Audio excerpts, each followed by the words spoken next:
Hey Joe, who do we face this week? Minnesota! What's going on, everybody?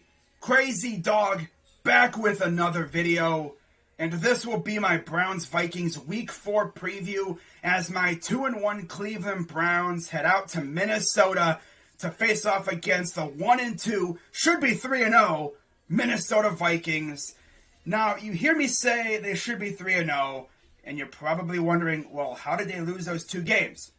Well, one name. Greg Joseph. Yeah, he is the reason why they're 1-2 right now and not 3-0. Because he missed two clutch kicks in 2 weeks against the Bungles and the Cardinals. That's freaking tragic. Yep. Just hearing his name gives Browns fans PTSD because, let's be honest, he really wasn't that good for us. He had his moments, but yeah. Ever since Phil Dawson left, it's been a revolving door at kicker for us. But then again, kickers are kind of a dime a dozen, so whatever. Now, of course, the big storyline this week is Kevin Stefanski returning to Minnesota to face the team that he coached with from 2006 all the way up until 2019. Of course, he started off as an assistant, and then he became their assistant quarterback coach, then the tight ends coach, then the running backs coach, then the quarterbacks coach, and then he was the offensive coordinator for 2019. They made the playoffs, lost to the Niners, and then we hired him. Now, to be honest with you, if the Vikings had beaten the 49ers in that playoff game, I bet we would have hired Robert Saleh to be our head coach. That's the way I see it. I feel like it was either going to be Saleh or Stefanski, and we hired Stefanski, and to be honest, I am extremely grateful that we hired that guy. Now, of course, we should have hired him the year prior, but we hired that dunce cap, Freddie Kitchens, and the rest is history over there. Not going to talk about that. But, yeah. I'm glad we got Stefanski. Of course, he and Andrew Berry have become a dynamic duo. This might honestly be the most cohesive front office coaching staff duo we've ever had. And I freaking love it. Like, they're working with each other. There's no bickering, and I love it. My God, it's like a breath of fresh air. I've never experienced that. Usually by now, we'd be hearing about bickering and, there's indecisiveness in the front office and stuff. No, they're working hand in hand, like together. And look what happened. We went 11-5, and we're a freaking playoff contender and a threat for a Super Bowl. And you know what's even better? People freaking hate us. And I love it. I love being hated. It was fun being the lovable loser. Oh, I feel so bad for Browns fans. Oh, now I freaking hate Browns fans. When I see people saying that on Twitter, I'm like, yes, let the hate flow through you. Yeah, I love being hated. Feels good, kind of. Feels like being a heel in wrestling, if you know what I mean. Ooh, now just imagine what it would be like if we won a Super Bowl. Oh, my God. I would let everybody who hated on us hear it for sure. The haters better hope we never win a Super Bowl. Because you guys would not hear the end of it from me. But anyways, let's talk about this game. Of course, we're going to US Bank Stadium for the first time ever. Last time we faced these guys, it was in London when we went 0-16. That was an alright game. We lost, of course, but it was close. But we lost. Oh, God. But now, you look and see what this team has turned into. We went from the doormat, from a punching bag, to the bully. I mean, look what we freaking did to the Bears last week. In my time as a Browns fan, essentially since I was little, I have never, ever seen our defense do that. In the words of John Wall, I have never, ever seen you act like this before. Myles Garrett had 4.5 sacks, which is a Browns single-game record. We've never had someone do that. 4.5 sacks. And he could have had more. He honestly could have had 6 or 7. Absolutely dominant. He absolutely abused Jason Peters. Honestly, Jason Peters should retire. But you know who all the blame goes to? That bozo freaking Matt Nagy. Like, why are you setting my guy up to fail, bro? I love Justin Fields. You essentially sent him out to the dogs. You gave him no escape routes. You didn't have him roll out, get out of the pocket. Get out of the danger zone. You essentially sent him out there with a freaking sausage ring around his neck. And of course, we feasted. I mean, that had to be the most aggressive defense I've seen in a while from a Joe Woods defense. I mean, damn. I imagine being, our corners and safeties. They really had to do nothing. Because they were only in coverage for maybe 5 seconds half the time. Because by the time they would get back going with the receiver, the play was over because Justin Fields was on the ground. I mean, get this.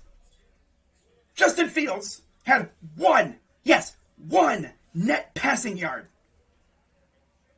And I believe in total they had 46 yards. That was the fewest yards our defense has allowed since, get this, 1946, which, by the way, is the year that those jerseys that we wore were brought out.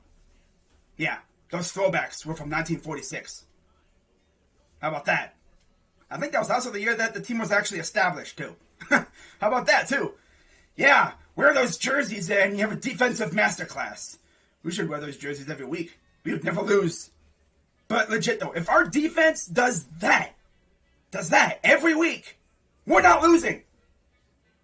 There's no way you lose when your defense is getting 9 sacks in a game. I mean, damn. Now, of course, our offense really wasn't that great, but they didn't need to be that good because the defense was eating them up. Our defense was owning the whole freaking field. But of course, we did score a couple touchdowns, which did help. But Chase McLaughlin, see you, dude. 57-yard field goal. Love to see it. And then, of course, Justin Tucker and saw that. Watch this. He hit 66 yards. I swear, the Ravens are the luckiest team ever. That should have never even happened because there should have been a delay of game. But, of course, the refs went blind. Of course they did. Oh, well, not going to talk about that. Now, you look at the Vikings and very good team. Justin Jefferson, Adam Thielen at receiver. D.D. Westbrook, one of Baker's old friends, of course. The offensive line, Rashad Hill, Ezra Cleveland, Garrett Bradbury, Ole Udoh, and Brian O'Neill. Now, of course, you look at the other guys that they have. You have Wyatt Davis as well, Christian Darrisaw. I don't know if they start. Our lads has Ole Udoh and Rashad Hill as the starters. But we'll see what happens. But if you're going to put a rookie against Myles Garrett, good luck.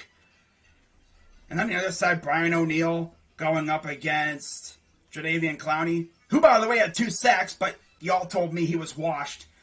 He had 2 sacks in a game. I mean, last year? 2 years ago, he had 3. Tough. And he only played in 8 games last year. Yeah. That's crazy. I could see him going off this year. Mm-hmm. I mean, Malik Jackson had half a sack. Ronnie Harrison got a pound of flesh for him. J.O.K. had half a sack, I believe. Man, we were doing the Oprah, you get a sack, you get a sack, you get a sack, you get a sack, you get a sack, you get a sack. It was a freaking feeding frenzy in the Bears' backfield last week. Now do I see that happening again?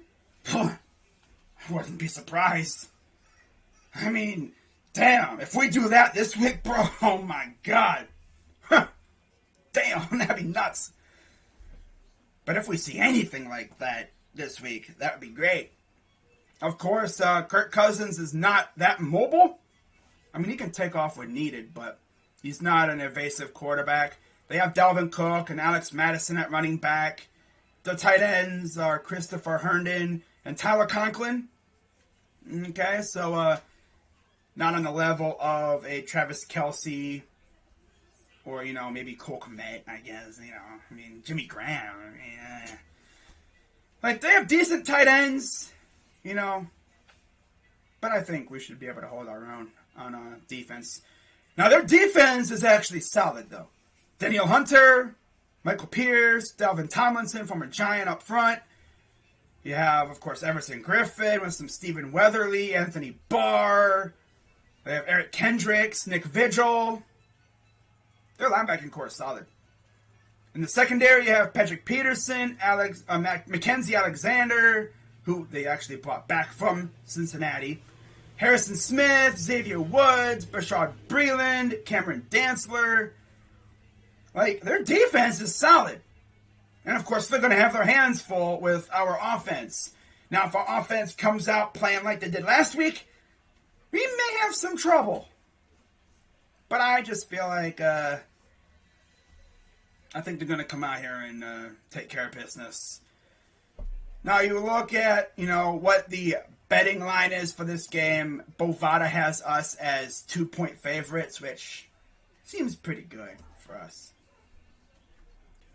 Now, in terms of my 3 keys to victory for this game, key number 1 is pretty simple.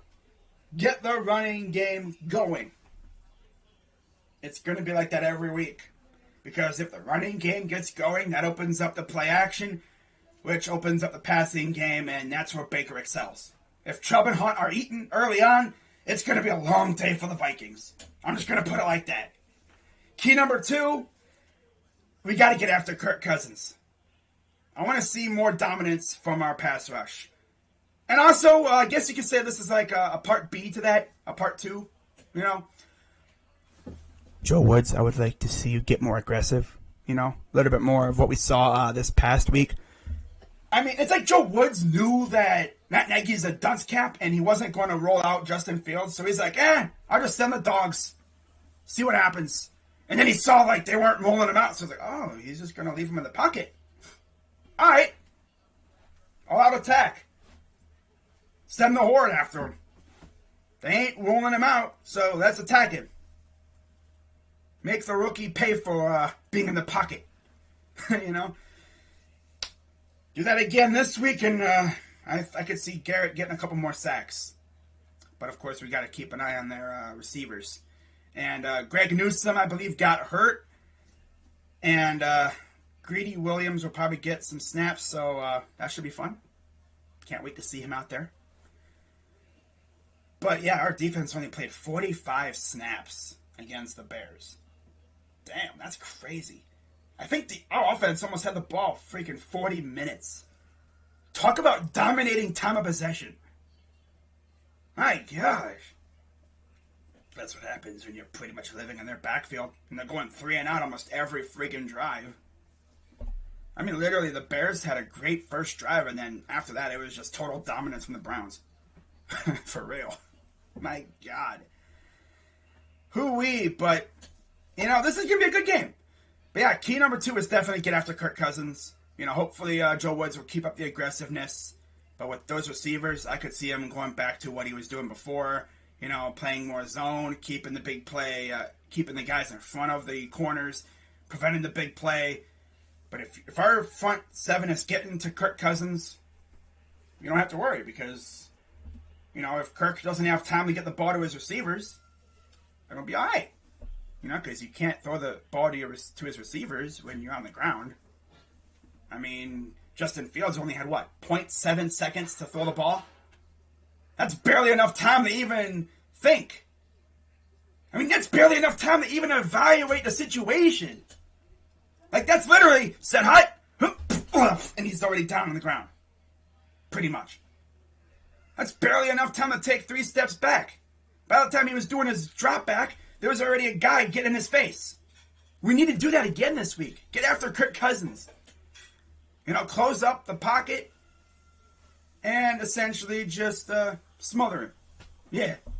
Now, key number 3, once again, don't be stupid.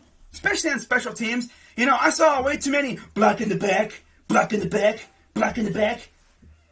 Those penalties on punt returns and kick returns really hurt us. Especially if we have a big return from Demetric Felton, who's seemingly getting better and better at returning. I mean, he had some pretty good returns against the Bears. And our special teams coach, of course, was a former Vikings coach. I think we have a couple former Vikings coaches. Our secondary coach, I think, used to coach for the Vikings, too. So, you know, hopefully we can limit the penalties. I mean, on offense as well. Mainly it's on offense. Holding calls and blocking the backs. Just stop with that, okay? With the blocking the backs, if you see their nameplate, do not touch them. Alright? Like, don't be grabbing their jersey or, you know, pushing them, blocking them in the back. No, don't do that. Alright? That'll hurt us way more than anything else. Especially if we have a good return, because that return gets negated.